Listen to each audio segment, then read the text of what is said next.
Hello students, आज का ये लेक्चर हम लोगों ने चैप्टर नंबर 3 के अंदर जो रेजिस्टेंस देखा उसकी रेजिस्टेंस किस पे डिपेंड करता है, रेजिस्टिविटी किस पे डिपेंड करती है, रेजिस्टेंस जो लेंथ पे डिपेंड करता है, क्रॉस सेक्शन एरिया पे डिपेंड करता है, ये सब बातें हम लोगों ने की थी।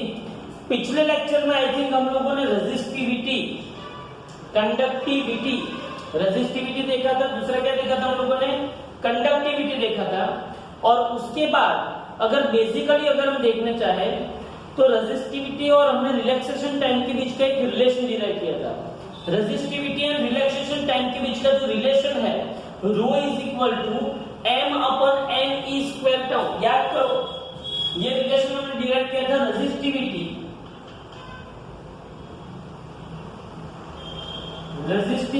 रो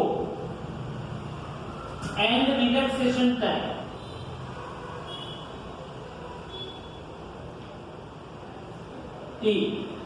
तो हम लोगों ने रिलेशन डिराइव किया था m upon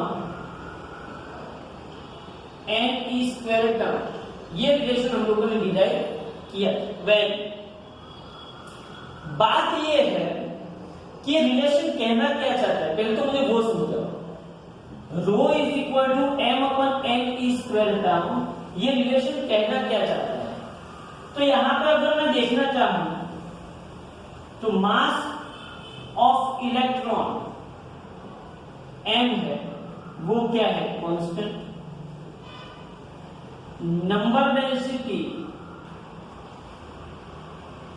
of electron Nb क्या होगा? पर्टिकुलर कंडक्टिंग वायर के लिए कांस्टेंट होगा। चार्ज ऑफ इलेक्ट्रॉन E क्या होगा? 1.6 into 10⁻⁻⁹ भी कांस्टेंट होगा।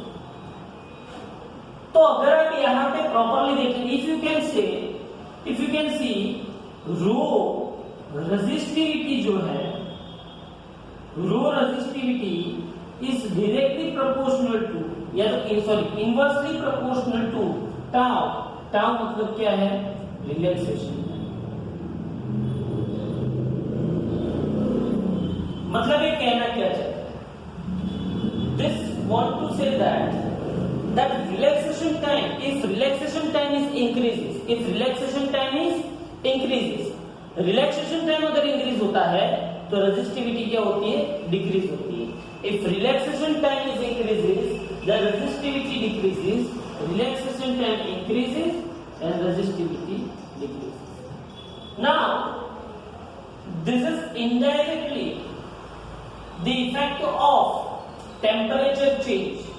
This is nothing but it is the effect of change in temperature. How can we say that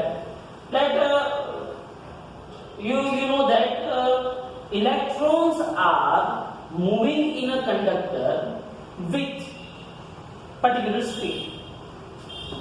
Now due to the collisions of electrons with the ions, the energy of the electron is lost. Now why these collisions occur? This collision is occur due to the temperature, due to the thermal kinetic energy of the temperature of the ion.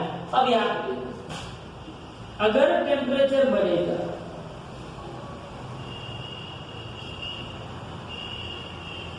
Temperature increase होगा, then thermal kinetic energy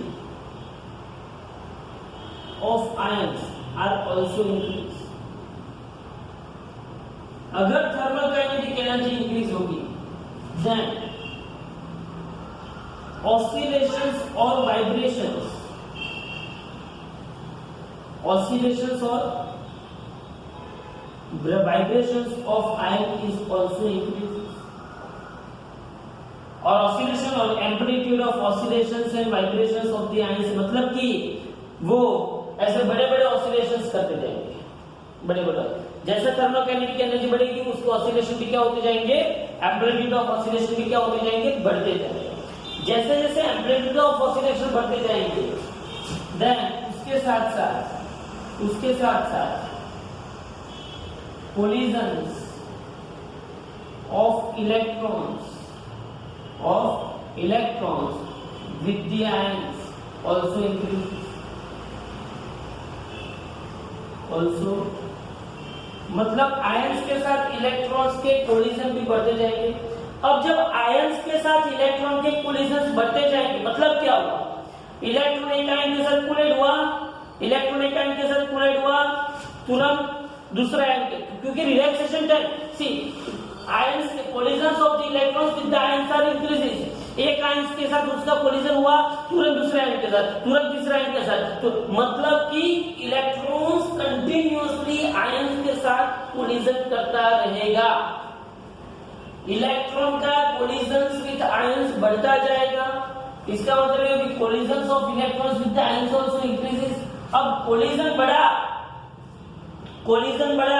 मतलब एक के साथ collide किया, फिर तुरंत दूसरे के साथ, तुरंत तीसरे के साथ, तुरंत उसके बाद वाले के साथ, मतलब कि कोलिजन्स बढ़े, नंबर ऑफ कोलिजन्स बढ़े, तो सीधी सी बात है कि 2 सक्सेसिव कोलिजन के बीच का टाइम क्या हुआ होगा, कम हुआ होगा। 2 सक्सेसिव कोलिजन के बीच का जो टाइम है वो क्या हुआ होगा, कम हुआ होगा। तो यहाँ पे आपको यही बात समझनी है कि जब एक इलेक्ट्रॉन एक आयन के साथ कोलिजन करता है, then what do you mean by relaxation time? Relaxation time क्या था, यही इलेक्ट्रॉन मतलब ऐसे आगे जाता है और दूसरा आयन के साथ कोलाइड करता है, फिर यही इलेक्ट्रॉन आगे जाता है और तीसरा आयन के साथ। तो इलेक्ट्रॉन्स जब 2 सक्सेसिव कोलिजन करता है, आगे आगे आगे आगे कोलिजन करता रहता है, उस टाइम पे क्या होता है, इफ 2 सक्सेसिव कोलिजन के बीच का टाइम कम है, उसका मतलब क्या हुआ, नंबर ऑफ कोलिजन ज्यादा है। तो इसका मतलब ये हुआ कि number of collision of the electrons with the ions are also increases, and that's why relaxation time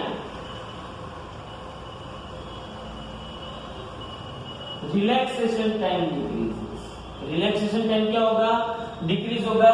C number of collision बढ़े मतलब एनर्जी लॉस भी बढ़ा, नंबर ऑफ कोलिजन बढ़े मतलब एनर्जी लॉस भी बढ़ा, एनर्जी लॉस बढ़ा और we can say the relaxation time decreases. Energy loss बढ़ा उसको हम दूसरा क्या बोल सकते हैं, एनर्जी लॉस बढ़ा उसको हम दूसरा क्या बोल सकते हैं, एनर्जी लॉस बढ़ा उसको हम दूसरा ये बोल सकते हैं कि भाई रेजिस्टेंस बढ़ा, तो रिलैक्सेशन टाइम डिक्रीजेस। अब देखो ये इक्वेशन के मुताबिक अगर रिलैक्सेशन टाइम क्या होता है, डिक्रीज होता है, तो रेजिस्टिविटी क्या होती है, increase, and that's why resistivity increases.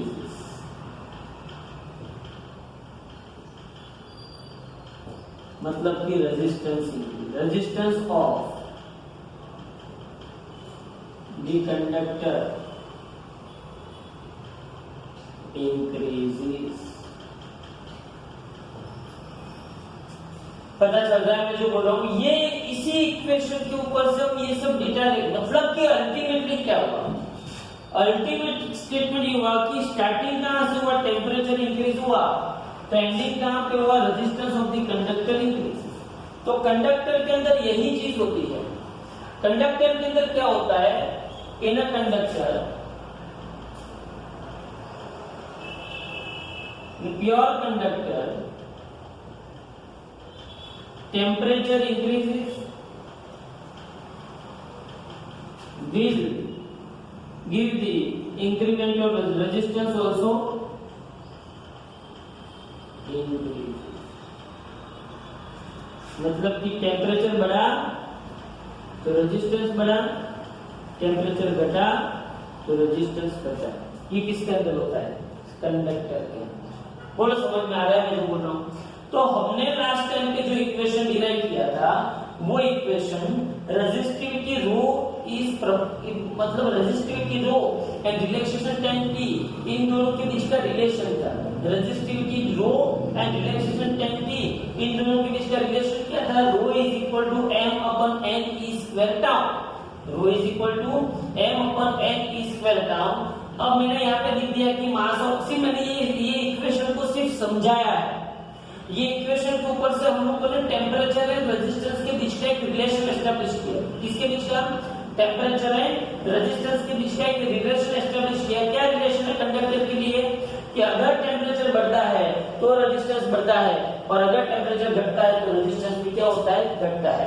तो यहाँ पे मैंने क्या बोला, mass of the electron is constant, number density of electron is constant, charge of the electron is constant, तो resistivity is inversely proportional to relaxation time. Now अगर temperature बढ़ता है तो thermal kinetic energy of the ions बढ़ती है। Thermal kinetic energy of the ions कौन से equation के मुताबिक, 3/2 kBT। According to this equation 3/2 kBT, thermal kinetic energy of the ion बढ़ेगी, thermal kinetic energy of the ion बढ़ेगी तो oscillation, amplitude of oscillation मतलब आयंस के जो ऑसिलेशन है वो बढ़ेंगे। आयंस के ऑसिलेशन अगर बढ़ेंगे तो collision of electron with the ions also increases, बराबर है। Collision of the electron with the ions also increases, तो रिलैक्सेशन टाइम भी क्या होगा, कोलिजन बढ़ा तो रिलैक्सेशन टाइम क्या होगा, घटा, और रिलैक्सेशन टाइम घटा तो रेजिस्टिविटी क्या हुई, इंक्रीज। क्यों, क्योंकि relaxation time and resistivity both are inversely proportional to each other. तो यहाँ पे आपको कंडक्टर के अंदर पता होना चाहिए कि कंडक्टर के अंदर टेम्परेचर बढ़ा तो रेजिस्टेंस बढ़ा, टेम्परेचर घटा तो रेजिस्टेंस घटा। ये क्यों हो रहा है, अल्टीमेट रिलेशन ये है, ये क्यों हो रहा है, इसका यहाँ पे आपको क्या दिया हुआ है, सिनेरियो दिया हुआ है, ध्यान से देख लो इसको। अब देखो यहाँ